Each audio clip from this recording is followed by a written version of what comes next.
올 3분기 GDP 디플레이터가 20년 만에 최저치를 기록했습니다. 사실상 디플레이션이 시작됐다는 경고라는 분석이 나옵니다.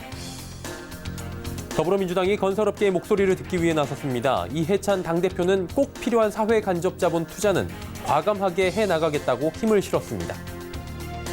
올해 1월부터 10월까지 온라인 쇼핑을 통해 소비된 금액이 벌써 100조 원을 넘어섰습니다. 지난해와 비교해 한 달 더 빨라진 겁니다. GS그룹 허창수 회장이 15년 만에 명예회장에서 물러납니다. 앞으로는 허태수 GS홈쇼핑 부회장이 새롭게 그룹을 이끌어 나갑니다. 센 뉴스 플러스 시작합니다.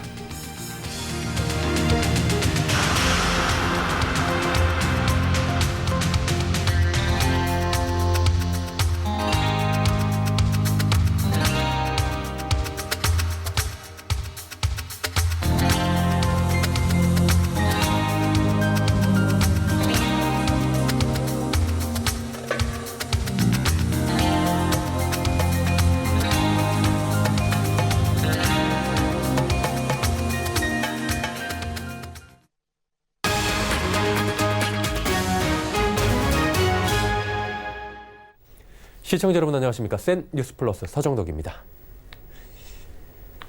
한국은행이 3분기 경제 성장률을 발표했는데 경제 전반적인 물가 상황을 보여주는 GDP 디플레이터가 20년 만에 최저치를 기록해 충격을 안겨주고 있습니다. 사실상 이 디플레이션이 시작됐다는 경고로 봐야 한다는 분석이 나오기도 했습니다. 고현정 기자입니다. 올해 3분기 경제 성장률이 지난 10월 발표된 속보치와 동일한 전분기 대비 0.4%로 집계됐습니다. 전년 동기와 비교한 증가율은 2.0%로 역시 속보치와 같았습니다. 이번 발표는 지난 속보치와 달리 10월 경제활동 지표가 반영되는데 건설 투자가 마이너스 6%로 0.8%포인트 하향 조정됐고 민간 소비와 총수출은 각각 0.1%포인트, 0.5%포인트씩 상향됐습니다. 실질 국민총소득 GNI는 전분기 대비 0.6% 성장했고 전년 동기 대비로는 0.4% 늘었습니다. 특히 종합적인 물가 수준을 뜻하는 GDP 디플레이터는 올해 3분기 마이너스 1.6%로 외환위기 이후 20년 만에 가장 낮았습니다. 수출 디플레이터가 마이너스 6.7%까지 크게 떨어진 탓입니다. GDP 디플레이터는 작년 4분기 이후 4분기 연속 하락세를 이어가 외환위기 당시 3분기 연속 마이너스 기록을 넘었습니다. 1년 연속 마이너스는 통계 집계 이후 처음입니다. 한국은행은 반도체와 화학제품의 수출 물가가 떨어진 영향이 컸다면서 내수 디플레이터가 둔화하긴 했지만 GDP 디플레이터 하락이 곧바로 국내 물가 상승률 하락으로 이어지는 것은 아니라고 설명했습니다. 그러나 외환위기 직후에도 없었던 지표들이 나타나면서 저성장, 저물가 지속에 따른 디플레이션이 현실화되는 게 아니냐는 우려가 나옵니다. 이미 우리가 그 디플레 국면에 진입할 수 있는 수준까지 임박하고 있다고 볼 수가 있어서 이런 부분은 매우 우려스러운 부분으로 평가할 수가 있습니다. 저성장, 저물가, 저금리가 동시에 지금 진행을 하는 거지 않습니까? 이런 그 3저 국면이 진행이 되면은 불안 국면이 장기화될 수 있다는. 한편 정부가 목표로 한 올해 성장률 2%를 달성하기 위해서는 4분기 GDP 성장률은 0.93% 이상을 기록해야 합니다. 서울경제TV 고현정입니다. 여당인 더불어민주당이 경기 침체 등 여러 방면에서 찬바람을 맞고 있는 건설업계의 목소리를 듣기 위해 나섰습니다. 이해찬 당대표는 꼭 필요한 사회 간접 자본 투자는 과감하게 해나가겠다고 힘을 실었습니다. 유민호 기자입니다. 더불어민주당이 위기에 직면한 건설업계의 목소리를 들었습니다. 대한건설협회는 오늘 서울 논현동 건설회관에서 여당과 건설업계 간 정책 간담회를 열고 현장에서 겪는 어려움을 전달했습니다. 이날 간담회에는 이해찬 대표, 조정식 정책위 의장 등을 비롯해 민주당 소속 국회 국토위원들이 참석했습니다. 이 대표는 일자리 창출과 지역경제 활성화를 위한 SOC 투자의 중요성을 강조했습니다. 문재인 정부는 경기 부양용 토목공사는 하지 않을 뿐이지 꼭 필요한 SOC 건설에는 더 과감히 투자를 할 예정입니다. 내년도 정부 예산안 처리가 자유한국당의 필리버스터로 미뤄지고 있는 상황. 이 대표는 다른 야당과 공조해 정부 SOC 사업이 조기에 추진될 수 있도록 정기국회 내에 확정하겠다고 강조했습니다. 건설업계는 지역 인프라 투자를 이끌 건설 프로젝트 589건을 선정해 제안했습니다. 모두 367조 원이 넘는 규모로 전남 화순 나주 일대에는 생물의학 산업벨트를 구축하고 제주에는 국가첨단 식품 클러스터를 조성하자는 겁니다. 이 같은 사업을 지속적으로 추진할 경우 연평균 실질 경제 성장률은 0.17%포인트씩 증가하고 취업 유발 인원도 14만 명에 달할 것으로 분석이 되었습니다. 건설업계는 SOC 사업 에타 면제를 포함한 정부의 건설 투자 확대 방침에 감사를 전했습니다. 서울경제TV 유민호입니다. 올 1월부터 10월까지 온라인 쇼핑을 통해 소비된 금액이 100조 원을 넘어섰습니다. 지난해에는 100조 원 돌파가 11월이었는데 올해는 이보다 더 빨라진 겁니다. 특히 지난 10월에는 거래액이 전년 대비 17.3%나 증가하며 2002년 관련 통계 집계 이래 최대 규모를 기록했습니다. 쇼핑 형태로는 모바일 쇼핑이 전체 온라인 쇼핑 거래의 65%를 차지하며 높은 비중을 차지했습니다. 통계청 관계자는 간편 결제와 새벽 배송 도입, 1인 가구의 증가가 온라인 쇼핑 거래 규모를 키우고 있다고 설명했습니다. GS그룹 허창수 회장이 15년 만에 명예회장으로 물러나고 허태수 GS홈쇼핑 부회장이 새롭게 그룹을 이끕니다. 허창수 회장은 신임 허태수 회장에게 힘을 실어주기 위해 GS 이사회 의장직에서도 물러납니다. 이에 따라 허 회장은 전경련 회장과 GS건설 회장직만을 수행하게 됩니다. GS 측은 디지털 혁신 전도사로 알려진 신임 허 회장이 회사를 제2의 도약으로 이끌 것이라고 기대하고 있습니다. 민간택지 분양가 상한제 시행으로 투자자들의 관심이 경매 시장에 집중되면서 서울 아파트 낙찰가율이 올해 최고치를 기록했습니다. 법원 경매 전문업체 지지옥션에 따르면 지난달 서울에서 법원 경매로 나온 아파트들의 낙찰가율은 103.8%로 올 들어 가장 높았습니다. 서울의 법원 경매 아파트 낙찰가율은 분양가 상한제 시행 방침이 발표된 8월에 올해 처음으로 100%를 넘겨섰고 9월 소폭 하락했지만 10월과 11월 잇따라 상승했습니다. 강남권 3구의 경우 법원 경매 낙찰가율이 지난달 107.7%를 기록하며 올 들어 가장 높은 수치를 기록했습니다. 분양가 상한제 외에도 청약 과열 우려와 최저 수준 금리로 인한 경락 잔금 대출 부담 감소도 아파트 경매에 관심이 쏠린 배경으로 꼽힙니다. 최정우 포스코 회장이 기업 시민을 통해 더 나은 세상을 만들겠다는 기업 이념을 다시 한번 강조했습니다. 이를 위해 기업, 시민이 되다룰 주제로 2019 기업 시민 포스코 성과 공유의 장 행사를 열었는데요. 이 자리에 최태원 SK 회장이 참석해 사회적 가치 실현을 위한 의지를 확인했다고 합니다. 보도에 정세미 기자입니다. 포스코와 SK그룹이 기업 시민과 사회적 가치 달성을 위해 손을 맞잡았습니다.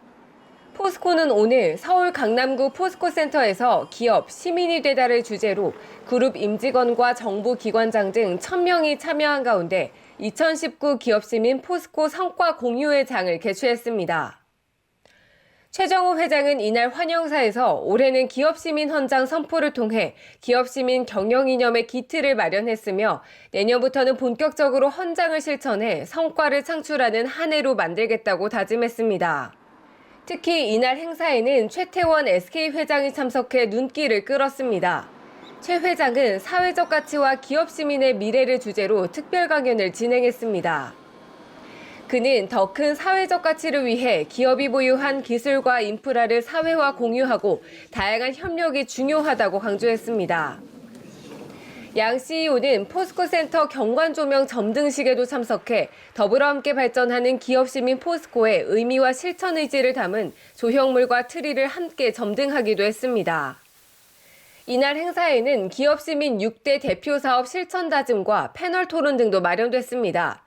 포스코는 향후 동반 성장, 청년 창업 지원, 벤처 플랫폼 구축 등 6대 기업시민 대표 사업을 추진할 방침입니다. 또한 아트홀과 여러 장소에서도 토론과 강연 등 다양한 형태로 기업 시민을 알려나간다는 계획입니다. 서울경제TV 정세미입니다. 겨울철 무릎 통증을 호소하는 어르신들이 많습니다. 이 적게 수술을 하면 좋겠는데 비싼 수술비에 엄두를 내지 못하는 경우가 상당하죠. 어르신들께 다시 걷는 행복을 선물한다는 취지로 인공관절 수술비 지원을 위해 모인 천사클럽 발대식 현장에 김혜영 기자가 다녀왔습니다. 어르신들에게 따뜻한 나눔을 통해 사랑을 전파하는 천사클럽. 어르신들의 무릎 인공관절 수술비 지원을 위한 모임입니다. 경제적 어려움으로 적기에 치료를 받지 못해 고통받고 있는 어르신들에게 다시 걸을 수 있는 희망을 전한다는 계획입니다.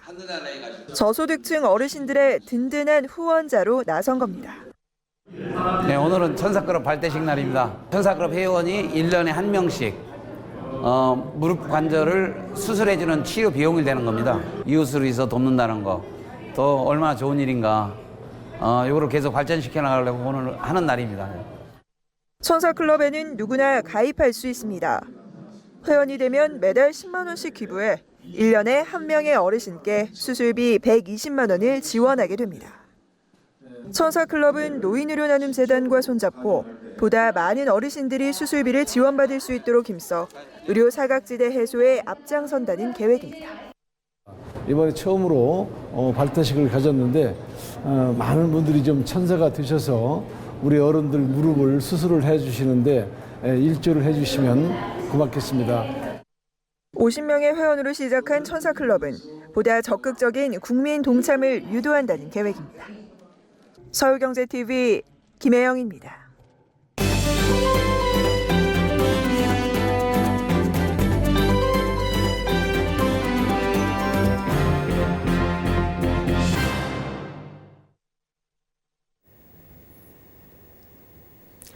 아직도 투자를 하면 좀 위험한 것, 좋지만은 않은 것이라는 인식을 가진 분들이 계신데요.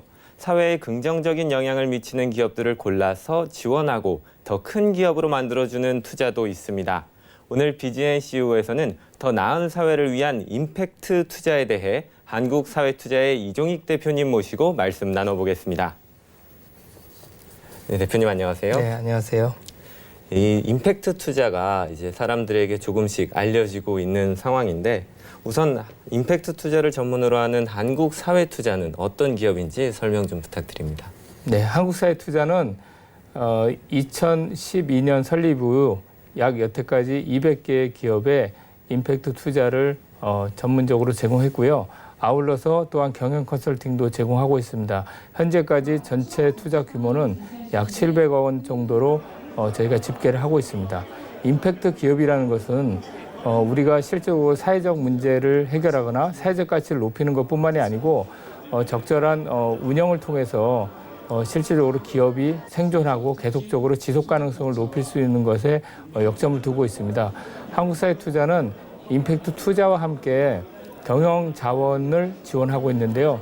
특히 재무 전략 그리고 마케팅 그리고 법률이나 IT 등 전문적인 서비스도 같이 제공하고 있습니다. 네, 이제 임팩트 투자라는 단어는 좀 알려지고 있지만 그 개념에 대해서는 아직 잘 모르시는 분들이 계실 것 같아서 네. 임팩트 투자가 어떤 투자인지 자세히 설명 좀 부탁드립니다. 네, 2008년도 글로벌 금융 위기 이후에 선진국을 중심으로 사실 양극화 문제가 굉장히 많이 이제 발생되었습니다. 그래서 이런 것을 이제 해소를 하고자 혁신 기업들이 굉장히 많이 출연하게 됐습니다. 예를 들어서 차량이나 주택을 공유하는 우버와 같은 이제 공유 경제를 주로 하는 기업들이라든지 아니면 금융 소외계층의 금융 서비스를 혁신적으로 제공하는 그런 금융 기관들, 핀테크 기업들이죠. 그런 데들이 실제로 많이 출연했는데 임팩트 투자는 이런 기업들을 잘 발굴해서 집중적으로 투자하고 육성하는 그러한 투자를 말씀드릴 수 있겠습니다. 네, 사실 이 투자라고 하면 그래도 이제 공익적인 측면이 더해지면 더할 나위 없겠지만 수익적인 측면을 배제할 수는 없을 것 같은데 네. 이 지속 가능성에 대해서도 좀 고려한 투자인 건가요? 예, 맞습니다. 그래서 임팩트 투자가 기존의 사회 투자랑 좀 다른 개념이라는 것은 사회 투자라 그러면 실제로 사회 가치를 해결하는 사회 문제를 해결하는 데 주로 중점을 뒀지만 임팩트 투자는 기업의 기본인 수익을 내는 측면에서 기본을 탄탄히 하고 나서 그다음에 사회적 가치를 달성하는 그런 차원에서 좀 구별된다고 할 수 있겠습니다. 예. 그럼 지금 이 투자에 유형도 있을 것 같은데 네. 선진국이나 우리나라 어떤 분야에 주로 임팩트 투자가 이루어지고 있는지 간단히 설명 부탁드릴게요. 예, 그 선진국 같은 경우는 이제 주로 금융이나 인프라 그리고 주택 이런 부분에서 주로 투자가 이루어지고 있습니다. 반면에 우리나라는 아직 임팩트 투자가 초기라서 주로 이제 소셜 벤처라든지 사회적 기업 이런 쪽으로 주로 투자가 이루어지고 있고요.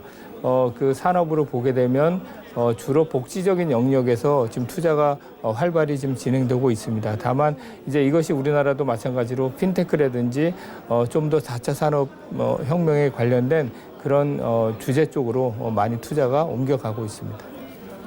네, 지난번에 제가 예를 들어주셨던 거를 좀 기억이 나는데 이 불가사리를 활용해서 제설제를 만드는 기업도 있다고 들었습니다. 간단히 설명 좀 부탁드릴게요. 예, 그 재밌는 기업인데요. 사실 우리나라 그 어장을 좀 황폐화시키고 있는 것 중에 하나가 이제 불가사리입니다. 워낙 번식력이 좋아서. 그래서 정부에서는 불가사리를 어민들한테 수매를 해서 이거를 폐기를 하는 그런 비용들을 쓰고 있거든요. 그래서 한 그 임팩트 기업이 아이디어를 내서 이러한 불가사리를 건조시켜서 친환경 제설제를 만들었습니다. 아다시피 염화칼슘에 의한 그 제설제는 차량 부식이나 교량 같은 부식 그리고 식물한테도 좋지 않은 영향을 미치는데 이런 제설제를 활용을 함으로써 그 어족 자원도 보호하고 그다음에 환경도 보호하고 또 여러 가지 사회적 효과도 낼 수 있는 이런 기업 활동이 있는데요. 이런 기업이 대표적인 임팩트 기업이라고 할 수 있겠습니다. 네, 그 흔하게는 생각하기 어려운 좀 하지만 사회에는 꼭 필요한 도움이 될 수 있는 이런 역량을 가진 기업들에 투자를 하고 있는 게 임팩트 투자라고 생각할 맞습니다. 수 있을 것 같습니다. 맞습니다. 이 금융 측면에서는 또 P2P 금융에도 좀 투자가 되고 있고 또 장애인이나 이 임산부 같은 여행 약자를 위한 이제 기업들의 투자도 이루어지고 있다고 들었는데 자, 이 임팩트 투자가 선진국에서는 좀 일찍 우리나라보다 이루어진 것 같지만 우리나라에서도 최근에 좀 주목을 받고 있습니다. 그 이유가 무엇인지 좀 설명해 주십시오. 네, 사실 우리나라도 이 소득 양극화 문제가 좀 심각하죠. 더더구나 최근에 이제 실업 문제도 심각하고 또한 고령화에 따른 여러 가지 문제가 있습니다. 그래서 우리나라도 지금 복지 예산이 약 150조 정도 되고요. 이는 전체 정부 예산의 3분의 1 정도를 차지하고 있습니다. 하지만 언제까지 복지 예산으로 이런 여러 가지 문제를 해결할 수 없습니다. 그래서 임팩트 기업들이 이런 문제 해결하는데 혁신적인 아이디어를 가지고 그러한 임팩트를 확산하고 있는데요. 그래서 이런 측면에서도 우리나라에서도 이제 임팩트 투자가 이러한 혁신 기업들을 좀 더 발굴함으로써 단순하게 어떤 시혜적인 그런 복지가 아닌 지속 가능성 있고 좀 더 확장성이 높은 그러한 사회 서비스가 되지 않을까 생각하고 있습니다. 예, 그렇군요. 아까는 이제 임팩트 기업에 대해서 조금 살펴봤다면 이번에는 임팩트 투자 시장이 전체적으로 어떤지도 한번 알아볼 필요가 있을 것 같아요. 그래서 선진국은 어떤지 또 우리나라 상황은 어떤지 좀 설명해 주십시오. 예, 아까 말씀드렸듯이 선진국은 2008년 이후에 주로 임팩트 투자가 활성화됐는데요. 주로 미국이나 유럽이 가장 임팩트 투자가 활발히 이루어지고 있습니다. 이는 전체적으로 봤을 때 전체 투자 시장의 10% 이상 되는 굉장히 중요한 투자 스펙트럼이라고 할 수 있겠습니다. 반면에 우리나라는 아직 임팩트 투자 초기라고 할 수 있는데요. 그래서 주로 정부에서 그 실제 임팩트 자금들이 많이 풀리고 있습니다. 모태펀드라든지 성장 사다리 펀드 이러한 그 실제적으로 벤처에 투자하는 그런 펀드들부터 시작해가지고 서민금융진흥원이나 또 다양한 형태의 민간 자금들이 풀리고 있는데 전체 그 규모는 3,200억 정도로 추산되고 있습니다. 하지만 저희가 이제 분석했을 때 전체 임팩트 펀드의 수요는 약 한 3조 정도 된다고 생각이 됩니다. 예, 굉장히 상당한 규모인 것 같습니다. 맞습니다. 그럼 이 크기만큼이나 수익률도 좀 괜찮나요? 그 수익률도 지금 이제 선진국은 임팩트 투자가 이미 활성화되어 가지고요. 한 20년간의 투자 수익률 통계가 있습니다. 그렇게 봤을 때 약 20년 동안 그 투자 중에서 한 1억 불 이내에 있는 그런 투자들의 수익률을 비교했는데 약 7%에서 10% 정도의 평균 투자 수익률을 가지고 있습니다. 실제 이것은 상업적인 투자를 비교했을 때도 결코 낮지 않은 수치라고 판단이 되고요. 그렇기 때문에 임팩트 투자가 좀 더 선진국에서 좀 더 활성화된다고 이렇게 보시면 되겠습니다. 네, 이렇게 임팩트 투자가 기반이 다져지고 활성화되면 수익률도 결국에는 쫓아올 수 있다. 네, 이런 결론으로 내릴 수 있을 것 같은데요. 예. 이제 한국 사회 투자가 우리나라에서는 이 임팩트 투자 분야에서 좀 앞장을 서고 계신데 투자는 어찌됐든 임팩트 투자든 일반적인 투자든 이 기업에 대한 판단 그리고 기관이 가지고 있는 가치를 가지고 기업을 어떻게 보고 투자를 할 것인가에 대한 결정이 굉장히 중요하잖아요. 그래서 한국 사회 투자가 갖고 계신 이 투자에 있어서의 가치 또 어떻게 기업을 판단하시는지 이런 부분에 대해서도 설명 좀 해주십시오. 네, 임팩트 투자는 일반 투자와 마찬가지로 우선 중시되는 게 투자 수익률이죠. 하지만 이제 투자 수익률을 판단하기 전에 한국사회 투자에서 임팩트 투자 기업들을 판단할 때는 우선 그 기업이 해결하고자 하는 사회적 가치가 무엇인가, 그리고 그걸 해결하고자 하는 의지와 진정성이 있는가, 또한 대표가 그런 것들을 할 수 있는 역량이 되는가를 먼저 봅니다.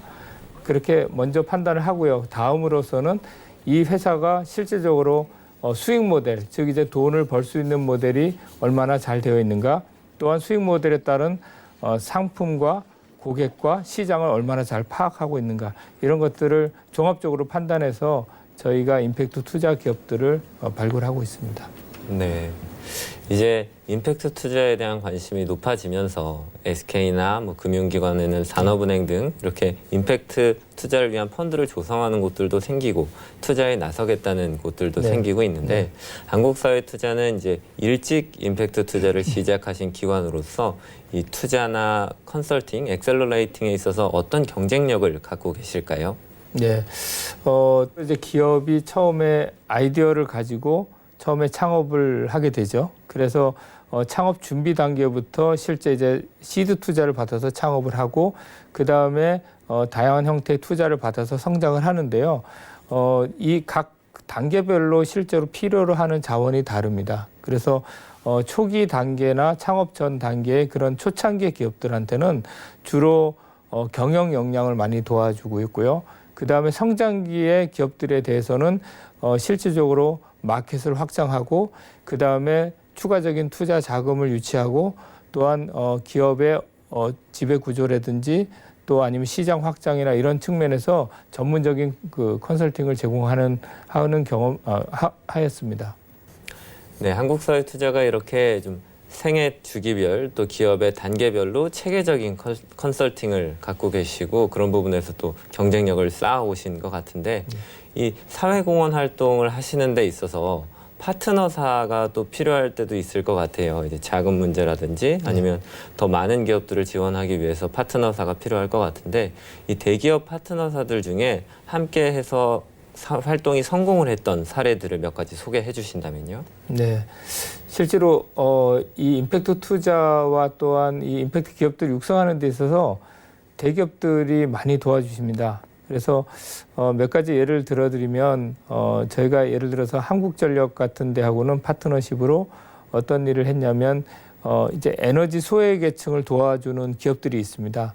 그래서 예를 들어서 독거노인을 그 에너지 문제를 해결해 드리거나 아니면 에너지 소외계층에 효과적으로 에너지를 절감할 수 있는 그런 솔루션을 제공해 주거나 이런 기업들을 발굴해서 투자하고 육성하는 사업들을 했고요.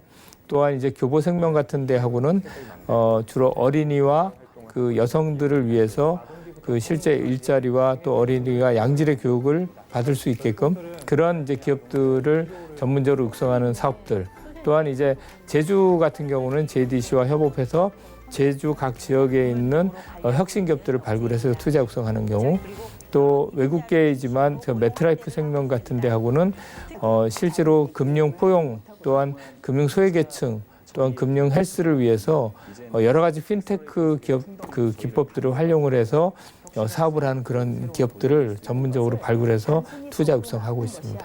예. 이런 이렇게 사회 공헌, 임팩트 투자에 대기업들이 나서고 있다는 것은 굉장히 긍정적인 효과인 것 같습니다. 네, 맞습니다. 네.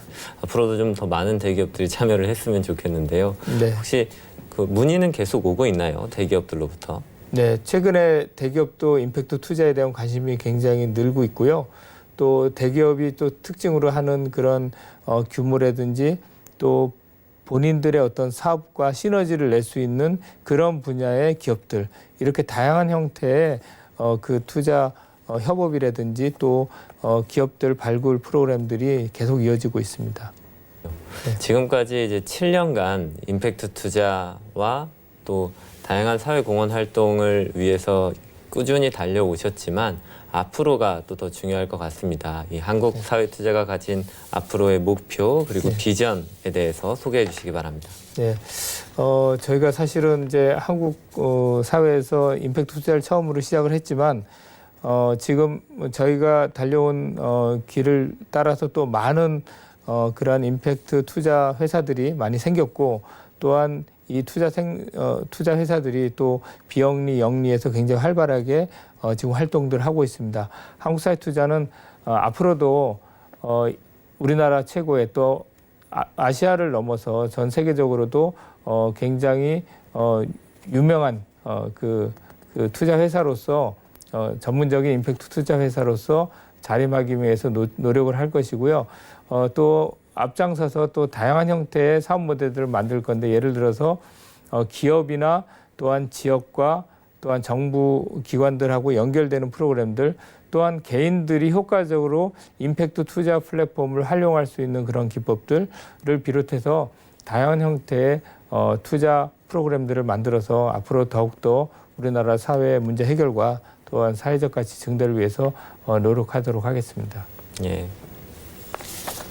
더 나은 사회를 위한 더 좋은 투자, 임팩트 투자에 대해 한국사회투자 이종익 대표님 모시고 말씀 나눠봤습니다. 감사합니다.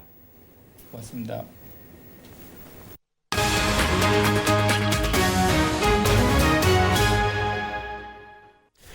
청년들의 분노를 유발한 한국토지주택공사의 행복주택 광고 오늘 논란이었죠. 이 광고는 부모의 재정 능력이 좋은 이른바 금수저가 행복주택 대상이 되는 이른바 흑수저를 부러워한다는 내용을 담고 있다고 합니다.